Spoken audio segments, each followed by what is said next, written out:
Hello and welcome to my meditation. My name is Debra Baker and we are doing the third of our chakra series today, which is the Solar Plexus chakra. It's also considered the third chakra and it's yellow. And so I wanted to share with you some yellow stones that are my favorites for this chakra, the ones that I use when I'm working with clients. And the first one is yellow. Oh, you see my crystal ball is yellow back there. Yellow calcite. Isn't it pretty? So yellow calcite has this sweet, sweet energy. I love calcites. They're very grounding. They're very gentle.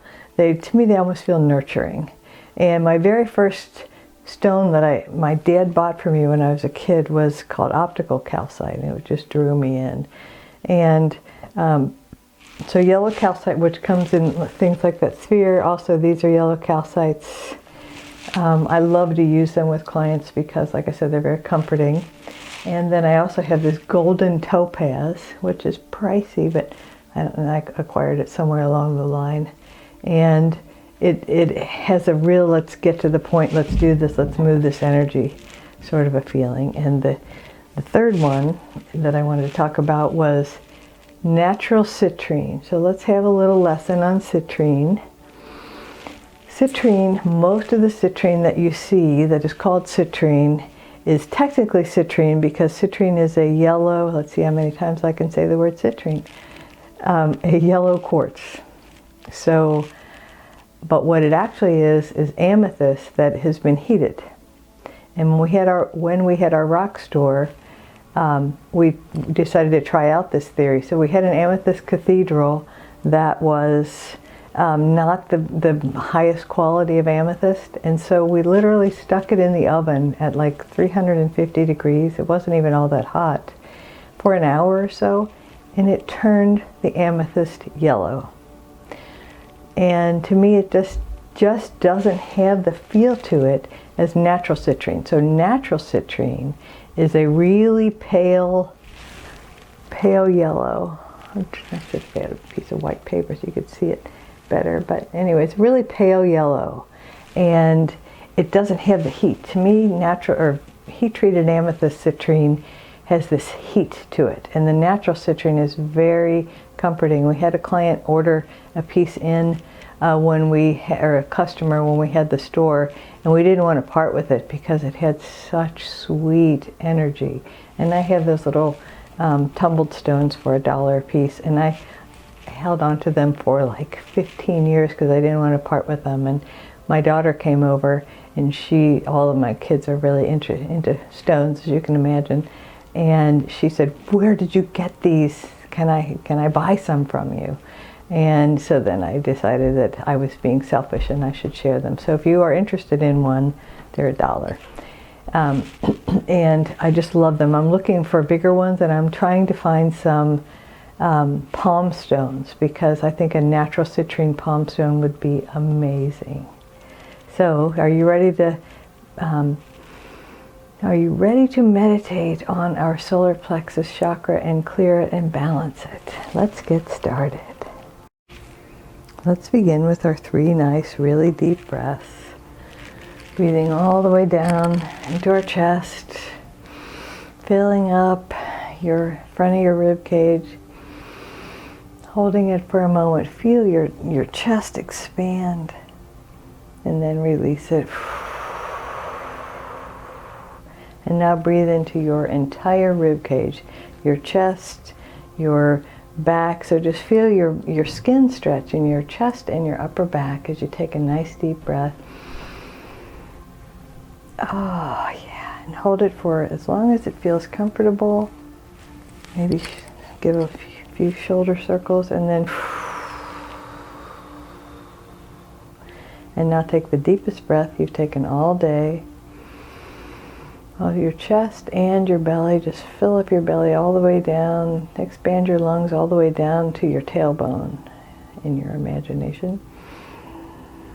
Just fill up your entire torso with air. Expand, expand, expand. Hold it for as long as is comfortable, and then release it really slowly.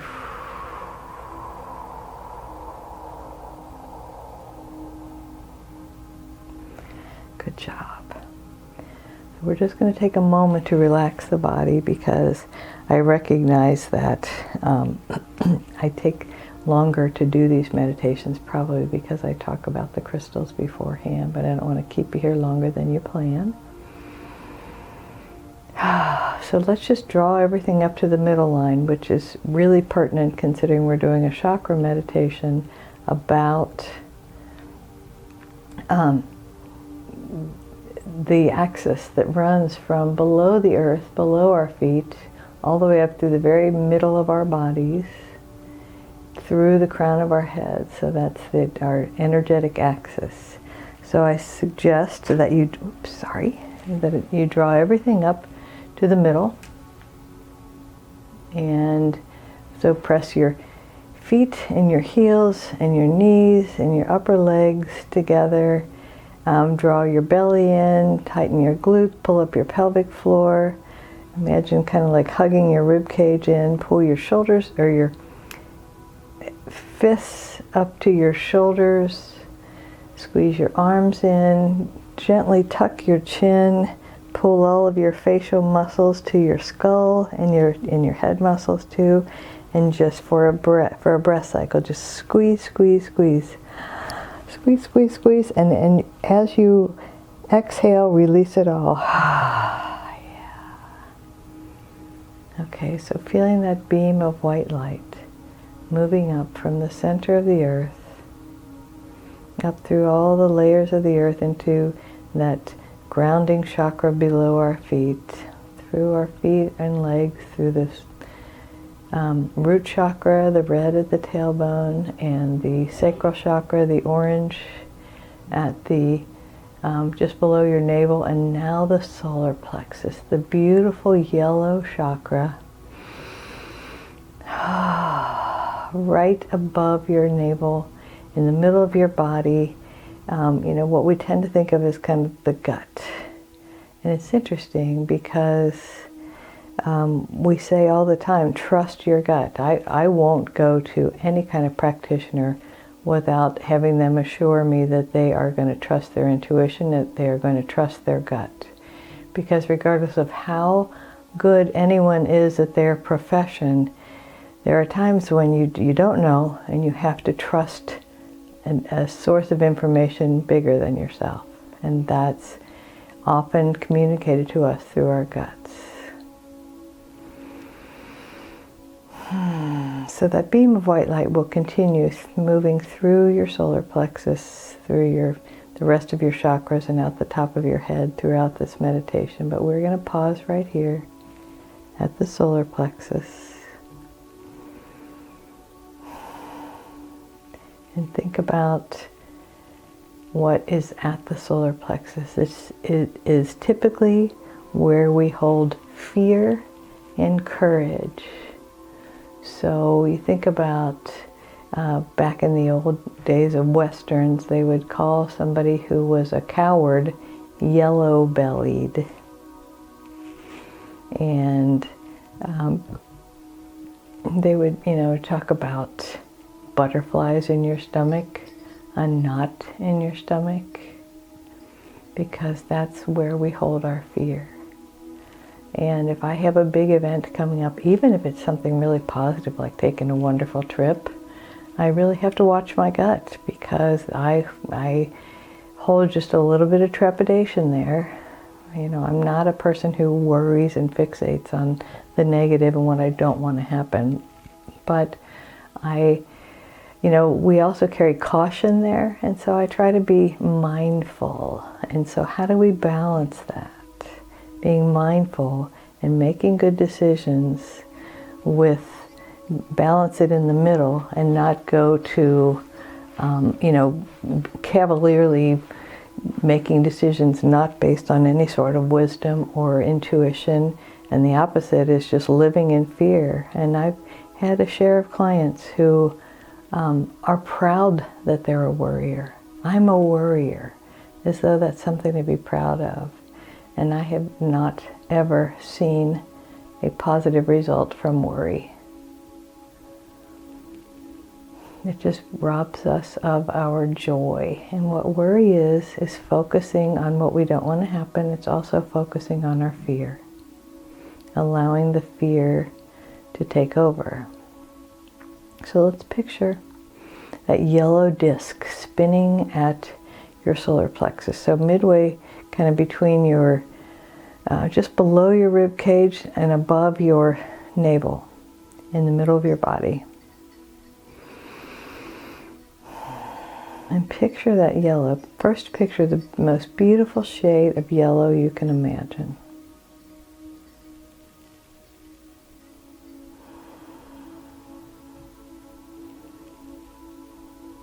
And then see a beam of white light coming into the center. So if you see it as a disc spinning, and if you've ever been to a festival and done one of those things where they have a piece of paper and you drop the paint on and the paint spirals outward. So imagine you're dropping a drop of white light in the middle of this disc, and the white light expands. And as it does, it gently and lovingly releases anything at your solar plexus that you no longer need.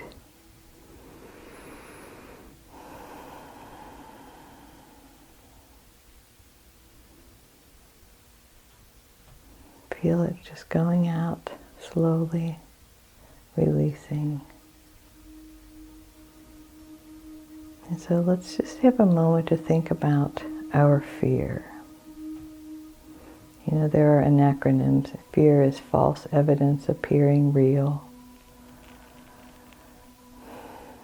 Fear is an acronym for face everything and run. It's also face everything and recover. Lots of fun little acronyms for the 4 letters in fear, F-E-A-R.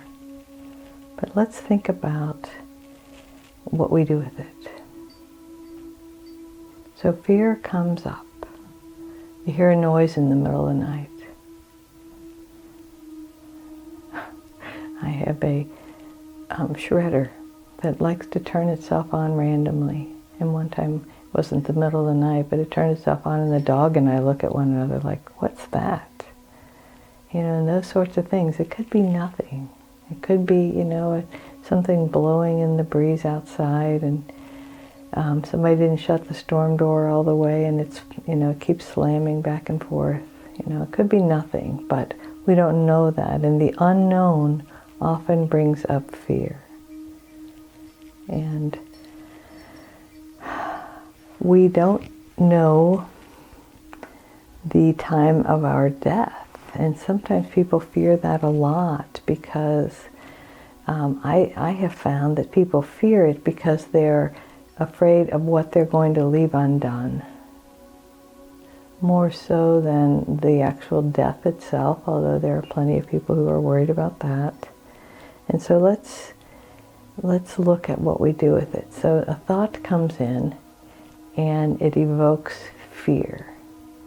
You know, someone was in an accident, you haven't heard from someone in a few days, you've got a big test coming up, you've got a conversation that you need to have because you need to set your own healthy boundaries. So there the fear comes, and what do you do with it? That's the key. It's not that you have fear, because emotions are our natural response to life. The emotion comes, and it's what you do next that's important, which is, do you feed it or do you process it? So let's see that white light moving through the yellow disc. And imagine that that white light represents processing the fear. And feeding it is putting more and more yellow light in there, and maybe even some dark shadows, and, you know, mixing it up, stirring it up, you know, making it bigger, because what we focus on increases. So if we focus on what we're afraid of, we become more afraid. And if we focus on the solution, which is, bottom line, the solution resides in our higher power. in the infinite, God, the one presence, the one power. That's where the solution is.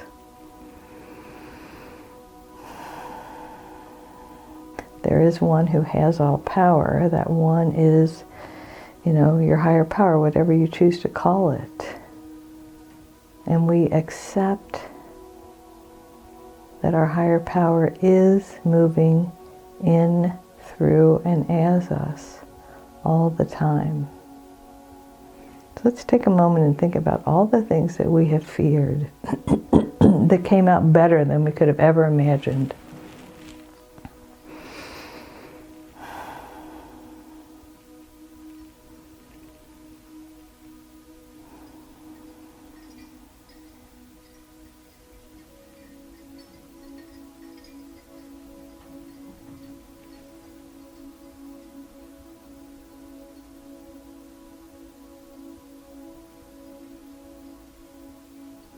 People say that there's a continuum between fear and faith. And when we recognize that often what we fear is something over which we are powerless. I'm powerless over most of what happens next. And so focusing on fear about the things that I'm powerless over is pointless. It just robs me of my joy. And when my father got sick and we knew that he had a terminal diagnosis and wouldn't be with us long, then we focused on having meaningful moments with him. We knew he was going to die. We couldn't change that.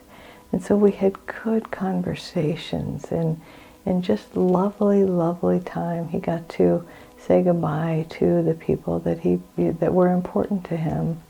And he was actually, as long as I can remember, so his entire adult life, always enrolled in some sort of class.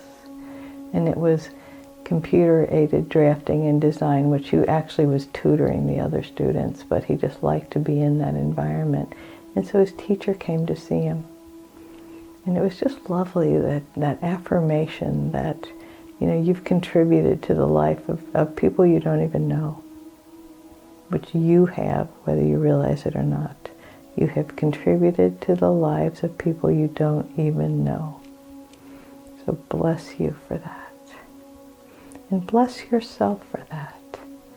What does it mean to bless? It means to send energy, to approve, to nod, to embrace. So bless yourself for that. And know that we can't control everything outside of ourselves, but we can control our own thoughts, words, and actions. So moving through fear means recognizing what I do have control over. Am I acting in a fearful way? Am I doing things to cause myself more fear? Am I saying things to cause myself more fear? Am I thinking thoughts to cause myself fear? Or am I boldly going forward knowing that my higher power has my back? I can trust the universe. It is a beautiful, loving, supportive universe. Always. Am I saying words of affirmation? If it's for someone else, you may not know what the answer is, but it will come to you. You are strong, you are bold, you are beautiful and wonderful and wise. And then to think those thoughts for yourself. I'm courageous, I'm brave. Mr. Rogers had a song I used to sing with my kids.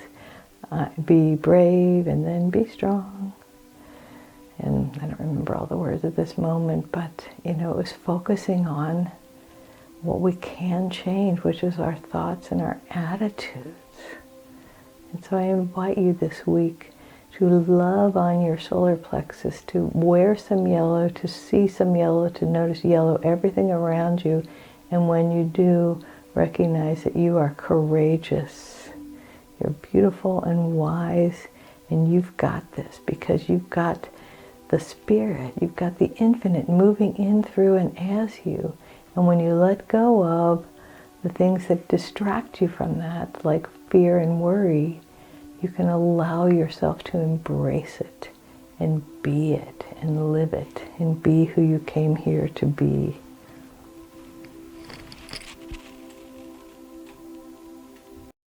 So thank you so much for joining us in this adventure called life, and in embracing all of the wonderful things, and to know that we are strong and courageous and brave, and we've got the infinite presence moving in, through, and as us, as our greatest resource, right? And let me remind you that you are whole and perfect exactly as you are. And the one presence and the one power moving in, through, and as me honors and recognizes the one presence and the one power moving in, through, and as you.